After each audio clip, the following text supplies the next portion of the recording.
अरे कमी वापर पण अस्सल वापर. MDH काश्मीरी लाल मिरची पावडर. MDH. दादा, संजय राऊतांच्या नाटकातला स्वर्ग या पुस्तकाचं प्रकाशन काल झालंय आणि त्यामध्ये वेगवेगळे गौप्यस्फोट त्यांनी त्यात केले. हे बघा, एखादं पुस्तक लिहिणं आणि त्या पुस्तकामध्ये आपला जीवन परिचय, मी माझ्या राजकीय प्रवासात किंवा राजकीय वैयक्तिक आयुष्यामध्ये कोणकोणत्या संकटाला तोंड दिलं आणि एवढे संकटाला तोंड देऊन मी इथपर्यंत कसा पोहोचलो, साधारणतः आतापर्यंत जे काही महान नेत्यांचे पुस्तकं वाचले त्यामध्ये साधारणतः नमूद असतं. पण एखादं पुस्तक केवळ लोकांवर आरोप करण्यासाठी जर लिहायचं असेल तर त्या पुस्तकाला पुस्तक म्हणता येणार नाही. त्यांची भाषा, त्यांची बोली, त्यांचे हावभाव रोज 9 वाजता या महाराष्ट्रातली जनता पाहते. कधीतरी परमेश्वरानं त्यांना एकदाही बुद्धी दिली नाही की चांगलं बोलावं म्हणून. त्यांनी त्यांचे जे अनुभव त्या ठिकाणी सांगितले पुस्तकात, ते काही स्वातंत्र्याचा लढा लढून जेलमध्ये नव्हते गेले.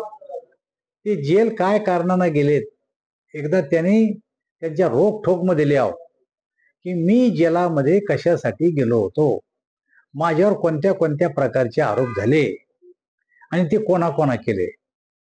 खरं तर पुस्तकाच्या ऐवजी त्यांनी त्यांच्या सामनाच्या रोखठोकमधून लिहिलं पाहिजे.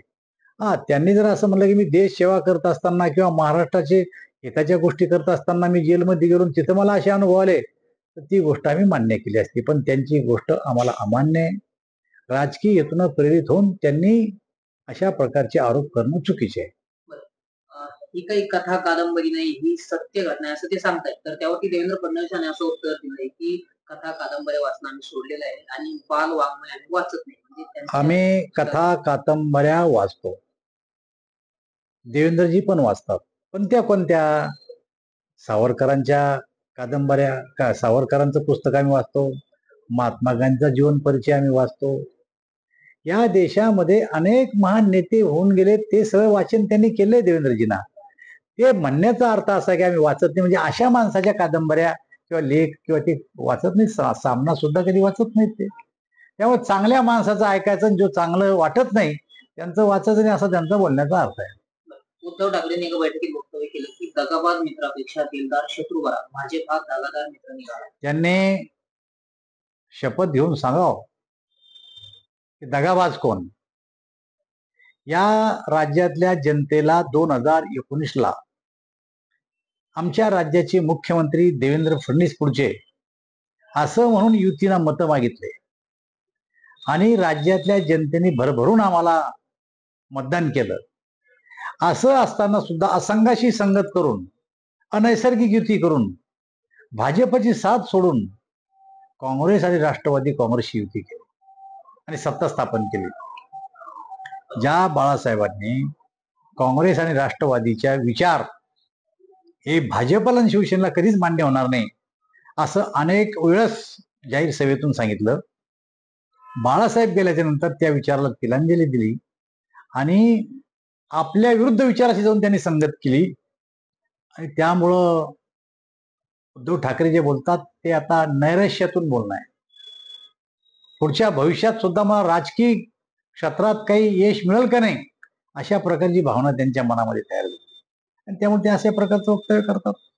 त्यांनी परत असं सुद्धा म्हणलं की शिवसेना आणि उद्धव ठाकरेंना कसं संपवायचं याची रणनीती जी आहे ती भाजपला.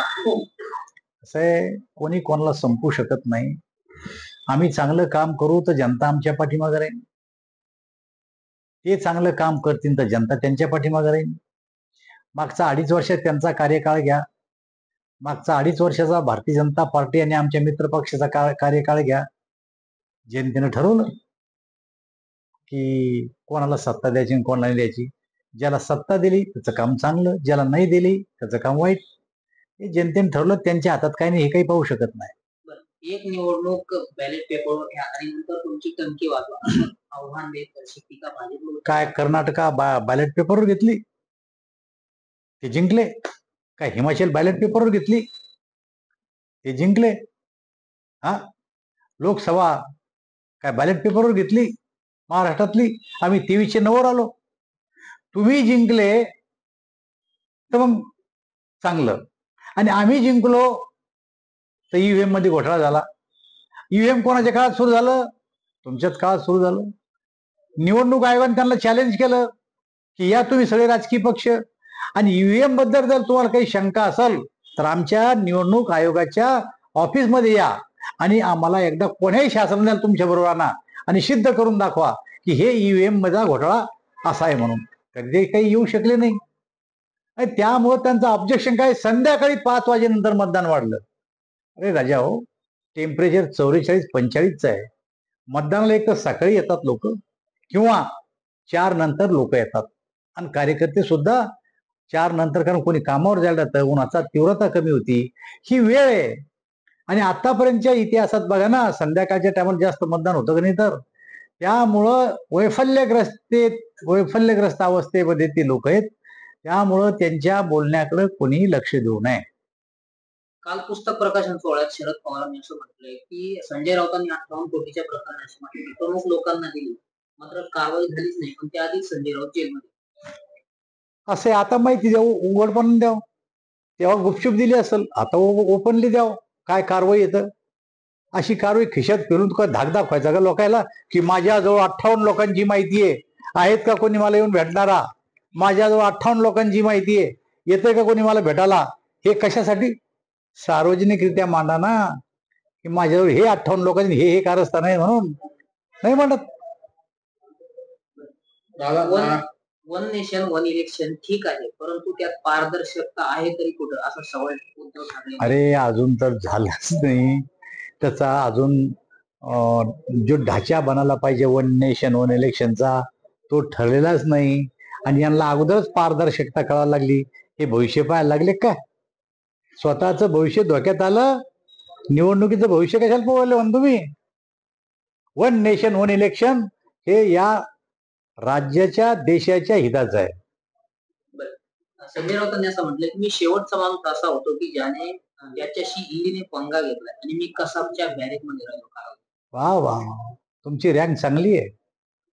कशामुळे राहिलो हे एकदा मी म्हणून रोखोक मध्ये मांडावून का आत जावं लागले. जसं सावरकर स्वातंत्र्याच्या लढ्यात आत गेलेत, इमर्जन्सीमध्ये आमचे निरापराध साऱ्या राजकीय पक्षाचे लोक जेलमध्ये टाकले.